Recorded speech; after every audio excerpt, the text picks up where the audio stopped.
이제 우리 말씀 받기 전에 하나님께 먼저 기도로 나아갔으면 좋겠습니다. 네, 제가 먼저 기도하겠습니다. 하나님, 이 시간 주의 백성들이 말씀이신 하나님께로 나아갑니다. 광야에서 장막을 치게 하시고 그곳에 영광으로 임재하셔서 말씀하셨던 하나님, 때가 되어서 육신의 장막을 입고 우리 가운데 오셔서 직접 말씀하셨던 주님, 이제는 우리 심령 안에 거하시는 그 주님께서 이 시간 부족한 주의 종의 입술을 통해 선포되는 말들을 사용하셔서 말씀해 주옵소서. 앞에 서서 듣는 자나 자리에 앉아서 듣는 모든 성도들의 마음 모두들 역사하셔서 우리의 마음이 뜨겁게 하옵시고 우리가 이 땅을 살아갈 힘을 얻게 하여 주옵소서. 감사드리며 생명의 빛 되신 우리 주 예수 그리스도 이름으로 기도합니다. 아멘. 우리 이 시간 함께 받으실 하나님의 말씀은 구약 성경 출애굽기입니다. 출애굽기 33장 우리 1절부터 7절까지의 말씀입니다. 출애굽기 33장 1절부터 7절까지의 말씀. 제 성경책은 구약 성경 133면쯤에 있습니다. 네, 출애굽기 33장 1절부터 7절까지 말씀인데요. 제가 봉독해 드리겠습니다. 우리 성도님들 마음으로 함께 같이 읽었으면 좋겠습니다. 1절입니다. 여호와께서 모세에게 이르시되 너는 내가 애굽 땅에서 인도하여 낸 백성과 함께 여기를 떠나서 내가 아브라함과 이삭과 야곱에게 맹세하여 내 자손에게 주기로 한 그 땅으로 올라가라. 내가 사자를 너보다 앞서 보내어 가나안 사람과 아모리 사람과 헷 사람과 브리스 사람과 히위 사람과 여부수 사람을 쫓아내고 너희를 젖과 꿀이 흐르는 땅에 이르게 하려니와 나는 너희와 함께 올라가지 아니하리니 너희는 목이 곧은 백성인즉 내가 길에서 너희를 진멸할까 염려함이니라 하시니 백성이 이 준엄한 말씀을 듣고 슬퍼하여 한 사람도 자기의 몸을 단장하지 아니하니 여호와께서 모세에게 이르시기를 이스라엘 자손에게 이르라 너희는 목이 곧은 백성인즉 내가 한순간이라도 너희 가운데에 이르면 너희를 진멸하리니 너희는 장신구를 떼어내라 그리하면 내가 너희에게 어떻게 할 것인지 정하겠노라 하셨습니다. 이스라엘 자손이 호렙산에서부터 그들의 장신구를 떼어내니라.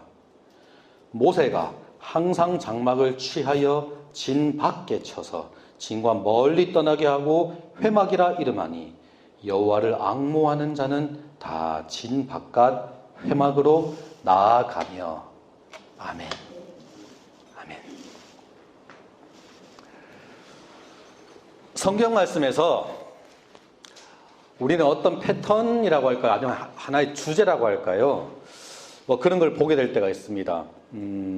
하나님의 백성이 어려움에 처해 있을 때에 하나님께서 작고 연약한 한 사람을 부르십니다. 그 사람을 준비시키고 세워서 사용하십니다. 그 사람이 그 사회의 구조를 뒤엎어버리거나 모든 형식을 다 바꿔버리는 혁명을 일으키거나 그런 것은 아닙니다. 다만 거룩한 소리로서 삶으로 존재로 하나님의 진리를 선포하며 그 하나님의 뜻을 이루어 나갑니다. 그때에 그 한 사람을 통해서 하나님의 큰 일이 일어나는 것을 시작되는 것을 보게 됩니다. 노아가 그러했고요.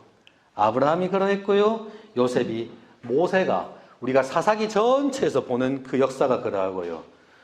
룻과 보아스가 그러하고요. 다윗도 그러하고 엘리야를 비롯해서 수많은 선지자들의 전통이 그것을 잘 보여줍니다. 다니엘도 있고 에스더도 있고 신약으로 넘어가면 세례 요한이 있고요. 오병이어 때 우리 주님 앞에 자기의 도시락을 들고 왔던 한 어린아이도 그러하고요. 사도 바울도 그러합니다.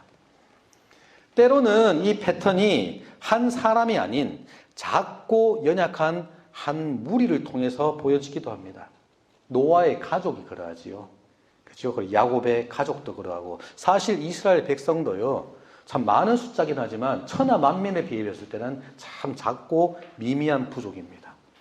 2명의 정탐꾼도 그렇고 기드온의 300용사도 그러하고 엘리야 시대 때 바알에게 무릎 꿇지 아니하고 하나님께서 예비해 두셨던 7,000명의 사람들도 있습니다. 우리 예수님은 어떠하십니까? 하나님의 나라를, 그 일을 맡기시기 위해서 수많은 군대를 일으키신 것이 아니라 작고 연약한 12명의 제자를 부르셔서 그들에게 그 모든 일을 맡기셨습니다. 이런 사람들을 가리켜 제가 2주 전에 설교를 하면서 그 아놀드 토인비 교수가 제시했던 창조적인 소수라는 그 말을 가지고 와서 말씀을 드렸었습니다. 공동체의 위기를 온몸으로 절감하고 부여안고는 그 용기 있는 헌신과 결단을 하는 사람들이라고 제가 불렀죠. 이런 사람들을 빛과 소금으로 사용하셔서 하나님께서는 이 땅에 당신의 큰 일을 이루어 나가십니다. 그렇습니다. 우리 하나님께서는 모든 주의 백성들을 사랑하십니다. 맞습니다. 하지만 때로는 우리 하나님께서는 그 가운데 한 사람을 택하시고 준비시키셔서 깜깜한 이 세상과 교회 가운데 밝은 빛을 발하게 하십니다.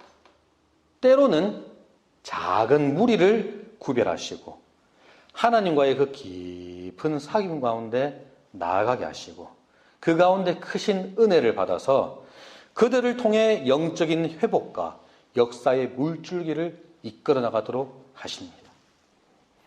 오늘 우리가 함께 읽은 이 본문 말씀은 모세가 하나님께 그 율법을 받기 위해서 시내산에 하나님과 함께 머무르고 있던 동안에 이스라엘 백성들이 금송아지 신상을 만들어 그 우상을 섬기게 된 사건을 배경으로 합니다.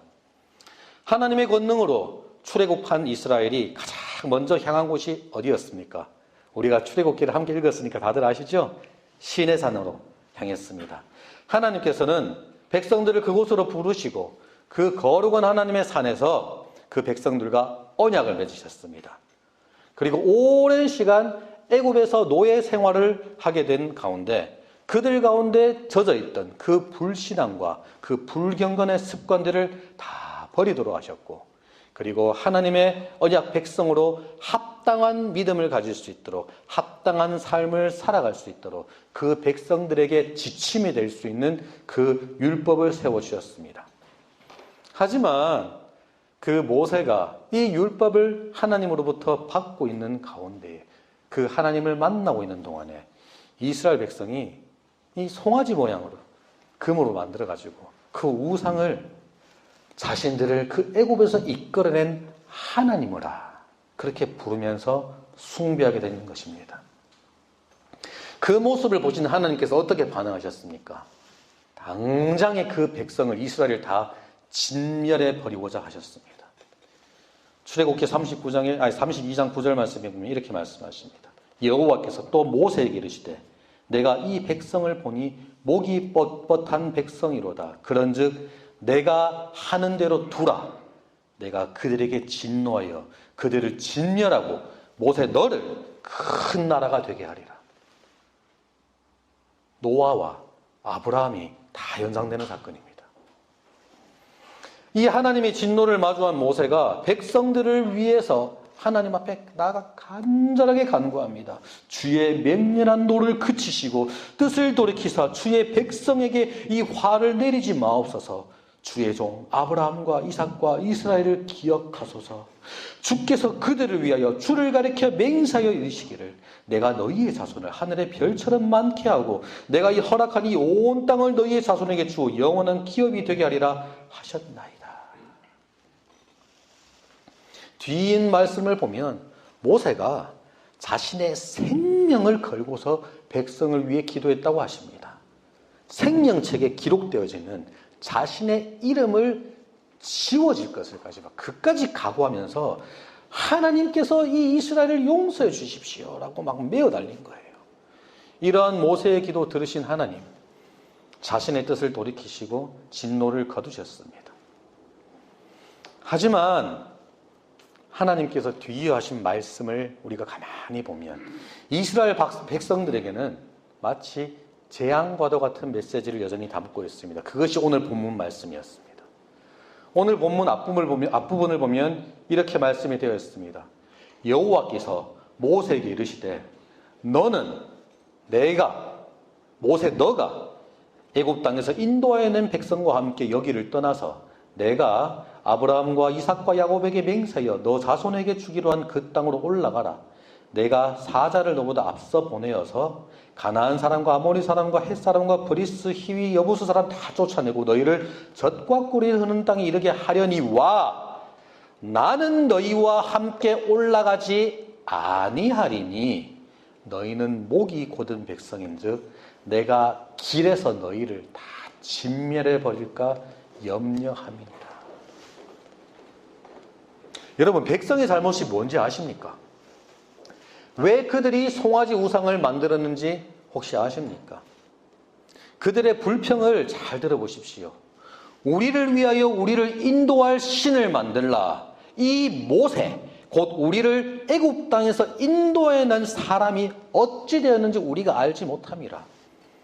시내산에서 이스라엘 백성과 언약을 맺으시면서 하나님이 뭐라고 말씀하셨냐면 바로 하나님 자신이 그 이스라엘을 애굽 땅에서 건져낸 여호와 하나님이라고 말씀하셨는데 정작 그 백성들은요 하나님이 아니라 이 모세라는 사람이 자기들을 애굽에서 이끌어냈다고 말하고 있습니다. 그렇기에 그 눈에 보이는 사람 모세가 지금 이제 더 이상 눈에 보이지 않게 된 이 상황에서 백성들의 마음속에 영적인 어려움이 닥치자 이제 눈에 보이지 않는 하나님이 아니라 눈에 보이는 다른 그 무언가를 의지하고자 막 갈구하게 된 거예요. 그래서 송아지를 만든 겁니다. 그리고 그 송아지를 가리켜 엘이라 하나님이라 부르게 된 거예요.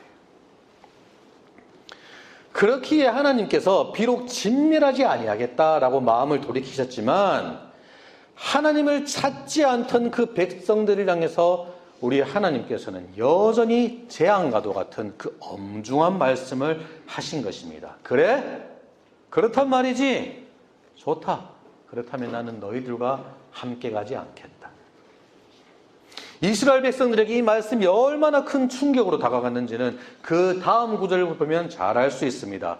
4절 말씀이었습니다. 백성이 이 준엄한 말씀을 듣고 슬퍼하며 한 사람도 자신의 몸을 단장하지 아니하니. 이 말씀을 들은 백성들이 자신들의 몸에 있던 그 모든 장신구들을 빼고 슬픔을 표현하게 됩니다. 그제서야 백성들의 눈과 귀가 열리게 된 것입니다. 이제서야 그게 무슨 말인지 명확하게 이해할 수 있었습니다. 여기서 준엄한 말씀이라고 표현되어 있는 이 표현은 히브리어 원어를 보면 재앙의 말씀이라는 의미로도 해석이 됩니다. 이 말씀이 왜 백성들에게 재앙이 되는 것입니까? 그 이유는 바로 하나님께서 그들과 함께하지 아니하시겠다라는 이 말이 무슨 의미인지를 잘 생각해 보시면 됩니다. 아무리 그들의 조상에게 약속하신 땅으로 그 가나안 땅으로 들어가게 될지라도 이제 그들의 여호와 하나님께서 그 백성들과 함께하지 아니하신다면 그 땅에 들어가는 것이 그들에게 결코 복이 될 수 없는 거예요. 여러분, 이것은 이스라엘 백성들에게 자신들의 그 정체성의 근간을 완전 뒤흔들어 버리는 말씀입니다. 그들이 누구입니까? 모세가 하나님 앞에서 그 백성들을 위해 변호하며 뭐라고 부르는지 아세요? 그 이스라엘을 주의 백성입니다. 여호와 하나님께서 자기 백성이라고 부른 그 백성들입니다. 라고 그렇게 불렀어요. 그런데 정작 그 하나님이 그들과 함께하지 않으신다면 그 사람들이 어떻게 여호와의 백성이 될 수 있습니까? 이름만 가지고 있지. 여호와께서 함께하시지 아니하시는 여호와의 백성이라. 우리가 분명히 알아야 됩니다. 이스라엘이 그 택하심을 받은 하나님의 백성임을 분명하게 드러내는 증거는요, 그들의 삶 가운데 나타나는 형통함이나 그 번영이 아닙니다. 그들의 삶이 잘 되기 때문에 그들이 하나님의 백성인 것이 아니고요, 바로 하나님께서 그들과 함께하고 계시는 것. 백성들이 그 하나님의 임재 가운데 그 함께해 주시는 은혜를 깊이 누리고 경험하며 살아가고 있는 것인가. 바로 여기에 그 하나님의 백성의 정체성이 달려있는 것입니다. 그런데 지금 하나님이 이렇게 말씀하고 계신 거예요. 너희는 적과 꿀이 흐르는 그 땅으로 나아가라. 내가 너희 조상들에게 허락한 그 다 허락해 줄게. 그 가운데 너희들이 다 누릴 수 있게 해줄게. 가나안 땅에서 마음껏 누려라. 다만 나는 너희와 함께 가지 않을 것이다. 하나님께서 함께하지 않으시는 그 하나님의 백성으로 전락하게 될 위기였던 것입니다. 여러분, 이것이 지금 이스라엘 백성이 처해 있던 진짜 위기였습니다. 진멸하지 아니하셨지만 하나님께서는 여전히 결정적인 화해도 하지 않으신 거예요. 이와 같이 냉담한 그 하나님 앞에서 이스라엘 백성들이 대체 어떤 반응을 보였어야 되는 것일까요? 이런 위기를 맞은 상황에서 하나님의 사람 모세가 행동했습니다.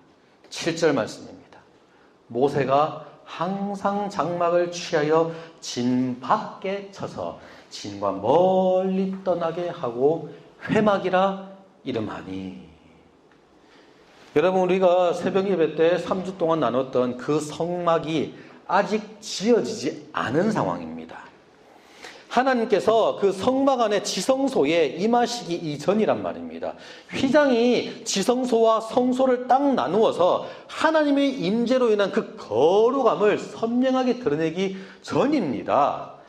그런데 이때에 벌써 모세가 백성들 가운데 그 거룩함을 구별하여 나타내기 시작했습니다. 그래서 이스라엘 백성들이 머물고 있는 그 진영에서 멀리 떨어진 곳에 장막 하나를 세웠습니다. 텐트 하나를 친 거예요. 그리고 그곳을 회막, 하나님을 만나는 텐트라고 딱 이름 지었습니다. 이 회막이 위치한 곳이 어딘지 주목해 보기를 원합니다. 모세는 지금 이스라엘의 그 영적인 위기의 상황을 맞아서 백성들의 삶의 터전에서 멀리 떨어진 곳에 회막을 세웠습니다. 이것이 의미하는 바는 여러분 분명합니다. 바로 구별됨입니다. 바로 따로 떼어냄입니다. 이 구별해서 따로 떼어낸 곳에서 하나님을 구하고 그분을 만나기 위해서 나아가자는 것입니다. 먼저 이것은 거룩하신 하나님을 만나는 회막을 세우기 위해서는 금송아지를 섬기는 그 범죄로 부정했던 그 이스라엘 백성들을 그 진과는 멀리 떨어져 구별된 곳이어야 될 필요가 있다는 것을 분명히 의미합니다. 맞습니다. 하지만 이에 더해 또 하나의 이유가 있는 것 같습니다. 그것은 바로 백성들의 마음과 생각과 정신을 빼앗는 수많은 소음들로 가득했던 그 진은 사실 하나님을 구하고 하나님을 찾고 하나님 앞에 나아가고 그 하나님을 만나기 위해 적합하지 않은 곳이기 때문이었을 것 같습니다. 하나님을 깊이 만나는 그 기도의 자리로 나아가기 위해서는 일상의 번잡함으로부터 구별된 그런 떨어진 장소, 삶의 그 모든 시끄러움으로부터 떨어진 조용한 시간, 그런 구별된 자리가 필요했던 것입니다. 그렇게 회막을 세운 모세가 그 백성들을 자기 가슴에 부여안고 그들을 부여안고 자기가 먼저 하나님 앞에 나아갔습니다. 우리가 오늘 7절까지만 읽었지만 그 뒤에 이어지는 8절 말씀부터 이 말씀을 자세히 보면 그 회막을 세운 모세가 자기가 먼저 하나님 앞에 나아갑니다.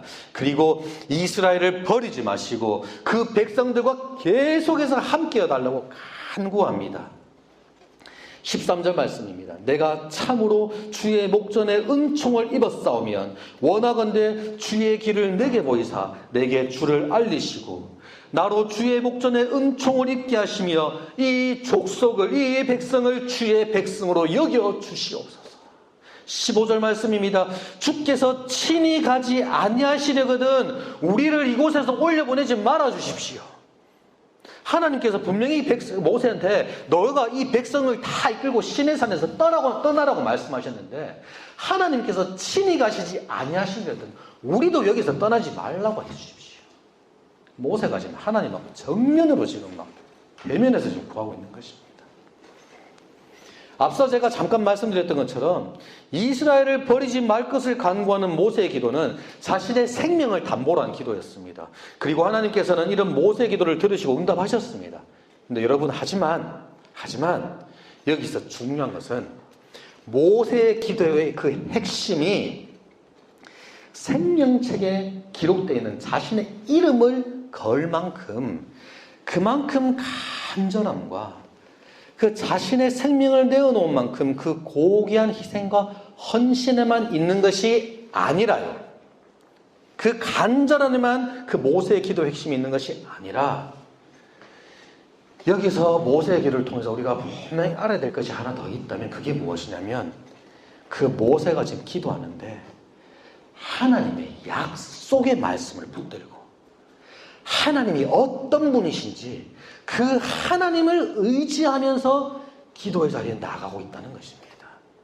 그 모세의 기도의 내용을 잘 보셔야 됩니다. 이것은 앞에 그 32장에 있는 그 모세의 기도를 봐도 잘 알 수 있습니다. 제가 조금 전에 읽어드렸던 32장 12절 13절 말씀입니다. 제가 다시 한번 읽어드릴게요. 모세가 이렇게 기도합니다. 주의 맹렬한 노를 그치시고 뜻을 돌이키사 주의 백성에게 이 화를 내리지 마옵소서. 주의 종 아브라함과 이삭과 이스라엘을 기억하옵소서. 주께서 그들을 위하여 주를 가리켜 자신을 가리켜 맹세하여 이르시기를 내가 너희 자손을 하늘의 별처럼 많게 하고 내가 허락한 이 온 땅을 너희 자손들에게 주어 영원한 기업이 되게 하리라 하셨나이다. 이게 지금 이스라엘을 위해서 하고 있던 모세의 기도의 내용입니다. 무슨 말이냐? 하나님 영원토록 변함없으신 하나님 아니십니까? 하나님 선하시고 자비하심이 그 인자하심이 한이 없으신 하나님 아니십니까? 그 하나님께서 우리한테 뭐라고 약속해 주셨습니까? 하나님께서 뭐라고 언약을 맺어 주셨습니까? 하나님, 당신의 말씀을 기억해 주십시오. 그 말씀을 하신 하나님, 지금 우리에게서 하신 하나님, 동일한 하나님 아니십니까? 변함없으시다면 그 약속 지켜주셔야지요. 하나님, 그렇게 하실 수는 없지 않습니까? 하나님, 그런 분 아니지 않습니까? 그게 지금 모세의 기도의 내용입니다. 말씀을 보면 13절까지 모세가 그렇게 기도하자 14절에 그 기도를 드린 하나님께서 자신의 뜻을 돌이키사 말씀하신 그 화를 백성에게 내리지 아니하셨다. 그렇게 말씀하셔요. 따라서 여러분, 진짜 엄격하게 얘기하자면 모세의 기도의 그 간절함이 하나님을 돌이키게 한 것이 아니라요, 선하시고 인자하심이 영원하신 하나님께서 자기가 백성과 맺으셨던 그 언약을 기억하신 거예요. 그리고는 그들을 돌보시는 손길을 스스로 거두지 않기로 다시금 뜻하신 거예요. 모세는 기도가 무엇인지 아는 사람이었습니다. 그렇기에 지금 그의 기도에 있어서 간절하게 구하는 것만큼 중요한 것이 있었던 거예요. 그게 바로 그의 간절한 기도가 주의 변함없는 그 언약의 말씀을 의지해야 된다는 것, 그것을 알고 있었던 거예요. 또한 모세가 지금 이 회막을 세운 것은 단지 자기 혼자 하나님 앞에 나아가려고 했던 것이 아닙니다. 그가 만남의 장막, 이 회막을 세운 이유는 백성들이 하나님과의 만남을 회복하도록 하기 위함이었습니다. 그렇기에 백성의 진에서 멀리 떨어진 곳에, 그 한적한 곳에 이 회막을 세운 모세가 아마 이렇게 외쳤을 거예요. 누구든지 여호와를 앙모하는 자는, 누구든지 하나님과의 그 샬롬을 회복하고 그분과의 언약의 관계를 회복하고 싶은 사람들이라면 이 회막으로 나오십시오.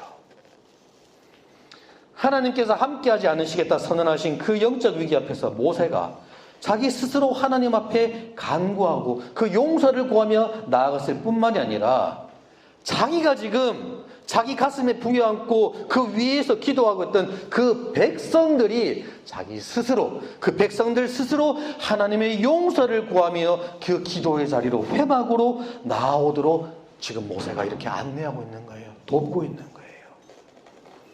그 이스라엘 백성들이 광야에서 자신의 삶을 바라보고 있는 것만이 아니라 그 광야에서도 함께하고 계시는 그 하나님을 바라볼 수 있도록 모세가 지금 그들의 등을 두드리고 있는 거예요. 그렇습니다. 지금 이게 백성들에게 바로 필요한 거였어요. 자신들을 향한 하나님의 진노를 바라볼 때에 백성들은 그 진노를 넘어서서 하나님과의 관계를 돌아보고 새롭게 할 필요가 있었던 거예요.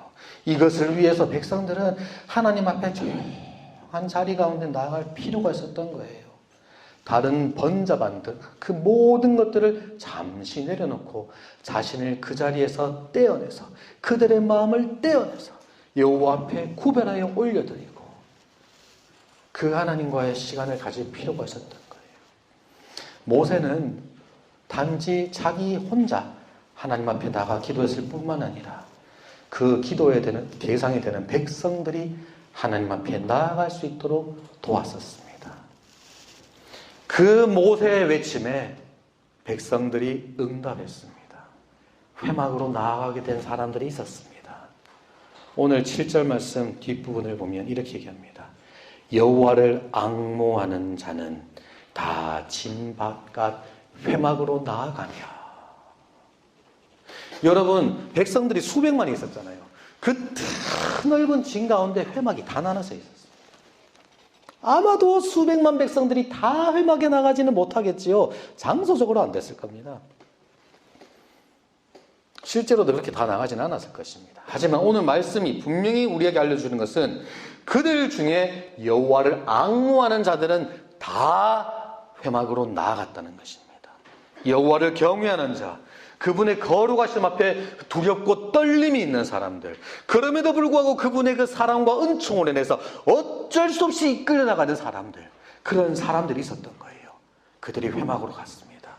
그곳에서 하나님의 이름을 불렀습니다. 그 하나님께 간절히 기도했습니다. 그들의 죄의 불순종으로 인해서 깨어졌던 그들을 고쳐주십시오. 하나님과의 사귐을 다시금 회복해 주십시오. 하나님 우리와 다시금 함께해 주십시오. 간구했을 것입니다. 여러분, 이처럼 함께 하시던 하나님께서 그 은총이 지금 사라질 것 같은 이 영적인 위기 가운데 회막으로 조용히 나아갔던, 기도의 자리로 나아갔던 사람들이 있었습니다. 이스라엘이 직면한 그 영적 위기를 온몸으로 부여안고 절감했던 백성들이 있었던 거예요. 모든 백성들이 자기를 꾸미던 것을 다 내려놨다고 말씀에 분명히 얘기합니다. 그리고 아마 떨리는 마음으로 하나님의 긍휼하심이 다시금 베풀어지기만을 그 자리에서 기다리고 있었겠지요.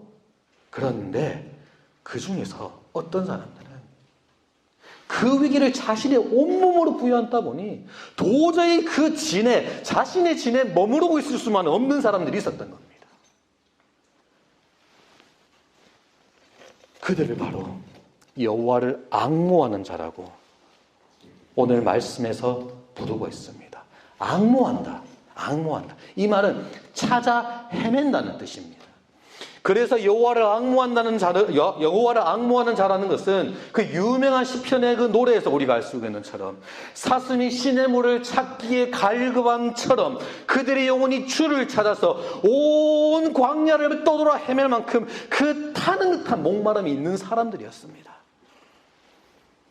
그렇기에 그만큼 여호와를 간절히 찾고 또 찾고 또 찾고 또 찾고 만날 때까지, 주님께서 그들을 찾아오실 때까지 끝까지 찾아 헤매는 그 간절함이 있는 자들, 그들이 바로 여호와를 앙모하는 자들이었습니다. 그들은 자신의 진에 앉아 있을 수 없었습니다. 그래서 회막으로 나아갔습니다. 지금 이스라엘에게 이게 필요한 거예요. 하나님이 더 이상 함께하지 않으시겠다고 하셨던 그 영적 위기에서 그들이 회복해야 될 것이 무엇입니까? 바로 이 주님을 찾고자 하는, 하나님과의 사귐을 회복하고자 하는 그 간절함을 새롭게 하는 것입니다.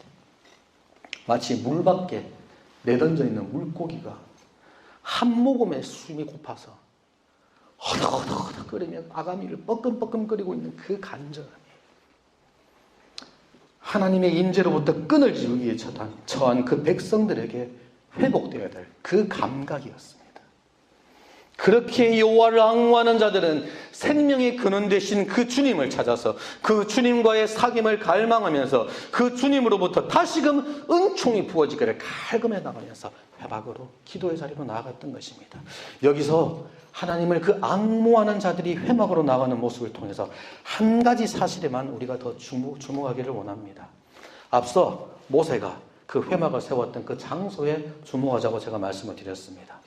그들이 일상의 번잡함으로 가득한 백성의 진을 떠나서 멀리 떨어진 조용한 곳에 세워져 있는 회막으로 나아갔다는 것. 다른 말로 무엇을 하고 생각할 수 있겠습니까? 그들은, 여호와를 앙무하는 자들은 하나님을 간절히 구하는 마음을 가지고는 자신의 삶에서 그 기도의 시간과 장소를 구별하며 나아갔다는 것입니다. 구별된 그 기도의 시간과 장소를 가지고 있었다는 겁니다. 회막이라는 그 자리가 가지는 의미처럼 여러분, 기도는 하나님과의 그 사귐을 가지는 통로입니다. 그죠? 그리고 그 기도할 때 하나님과의 그 사귐이 우리 안에서 어디에서 일어납니까? 바로 성도의 마음에서 일어납니다. 그 마음 안에서. 그때에 가만히 생각해 보십시오. 우리가 경험해서 알지 않습니까? 그 기도하는 가운데 우리 마음이라는 자리에서 그 하나님의 사귐을, 깊은 사귐을 가질 때 우리의 마음이 깨끗이 정돈되고 맑아져 있을수록 하나님과의 사귐을 가지는 우리의 기도가 더욱더 깊어지지 않습니까? 그렇죠? 그렇게 번잡하고 시끄러운 가운데 우리가 정결하고 정돈된 마음으로 하나님과 깊은 교제를 가진다는 것, 참으로 어렵다는 것, 우리 성도님들 경험에서 다들 아시지 않습니까? 물론 우리가 삶의 현장에서 그 치열한 일상의 자리에서 순간순간 드리는 기도 너무나도 소중합니다. 그리고 그 자리에서 하나님의 임재를 경험하고 살아가는 그 성도의 정말 그 능력 있는 삶, 진짜 필요합니다. 하지만 때로는 특히 우리가 영적인 위기의 그 순간을 겪을 때에는 우리가 하나님 앞에 나아가기 위해서 시간과 장소를 따로 구별하여 내는 것이 정말 우리의 신앙에 얼마나 큰 유익이 있는지 다들 잘 아시잖아요. 정신없는 일상을 뒤로한 시간과 고요히 하나님 앞에 나아갈 수 있는 공간, 그곳에서 하나님만 바라보고 그분의 임재 가운데 마음을 쏟아놓을 수 있는 그런 자리가 우리에게 너무나도 필요합니다. 그러기 위해서는 한 걸음 한 걸음 진으로부터 떨어진 곳에 회막을 세울수록 기도하는 우리의 마음을 그 번잡함으로부터 더욱더 구별할 수 있습니다. 여러분, 우리 주님께서, 우리 예수님께서 기도하시던 모습, 우리가 말씀에서 보이는 그 모습을 한번 떠올려 보십시오. 이 땅에서 공생애를 사시면서 우리 주님 얼마나 치열하게 사셨습니까? 정말 새벽부터 해질녘까지 찾아다니시며 선포하시며 치유하시며 다 싸매어 주시며 얼마나 바쁘게 사셨는데요. 다니시는 곳곳마다 그곳에서 다 기도하셨습니다. 항상 그 아버지 하나님과 그 사랑의 관계를 가지고 유지하고 계셨습니다. 하지만 복음서를 통해서 우리가 또한 알 수 있는 그 예수님의 삶은 그렇게 삶의 순간순간 하나님과 사귐을 가지며 기도하는 것을 넘어서서 우리 주님께서도 한적한 장소로 나아가셔서 조용한 시간 가운데 하나님과 깊은 만남을 가지는데 모든 마음을 쏟으시는 그 자리를 따로 때로 떼어서 구별한 그 기도의 자리를 항상 가지셨던 것을 모두 다 알지 않으십니까? 이제 말씀을 정리해 보겠습니다. 금송아지 우상 숭배 사건 이후에 백성들을 진멸하려고 하셨던 하나님께서 그 뜻을 돌이키셨잖아요. 그죠? 이 사건을 우리가 잘 묵상해 봅시다. 이 가운데 진짜 하나님께서 원하시는 것이 무엇이었을까요, 여러분? 범죄한 백성들 노아의 홍수처럼 싹 쓸어버리시고, 아브라함에게 말씀하셨던 거는 지금 모세한테, 모세야 너를 통해서 내가 새롭게 한 백성을 일으키려다. 지금 그게 진짜 하나님의 뜻이었을까요? 심판을 눈앞에 둔 백성을 마음에 품고 한 사람의 그 위대한 영적 지도자가 담대한 중보라며 나오는 것, 그것만으로 그냥 하나님께서 만족하시는 것이었을까요? 아니면 자신들을 향한 그 하나님의 진노를 가만히 묵상하며 돌이켜보고 다시금 하나님을 갈망하는 그 타는 듯한 목마름으로 그 감각을 되찾은 그 백성들이 깨어진 그 하나님과의 관계를 치유하고 회복하기를 전심으로 간구하며 하나님 앞으로 다시금 나오는 것을, 그 백성들이 다시금 나오는 것을, 그것을 원하시는 것이었을까요? 과연 하나님께서 무엇을 원하셨을까요? 여러분, 모세는 참으로 하나님과 대면하여 교제하는 그 하나님을 아는 사람이었던 것 같습니다. 그 하나님을 너무나도 잘 아는 모세가 그 상황 가운데서 이렇게 한 거예요. 진에서 멀리 떨어진 곳에 회막을 세웠습니다. 그리고 여호와를 악무하는 모든 백성들로 하여금 그곳으로 나오게 했습니다. 자기가 먼저 하나님 앞에 나아가 전심으로 간구했습니다. 하지만 여호와를 악무하는 하나님의 백성들아, 다 나와 하나님과의 그 사귐을, 하나님의 그 함께 하심을 회복하기 위해 그 하나님께 간절히 구하며 나아가자. 그 기도를 드린 하나님께서 자신의 언약을 기억하셔서 그 이스라엘 백성들과 함께 하시겠다는 그 표징을 다시금 주신 것이 오늘 본문 뒤에 이어지는 출애굽기 뒤의 말씀 아닙니까? 그죠? 그리고는 이제는 앞에서 알려주셨던 것들, 그 성막을 이제는 짓게 하시잖아요. 그죠?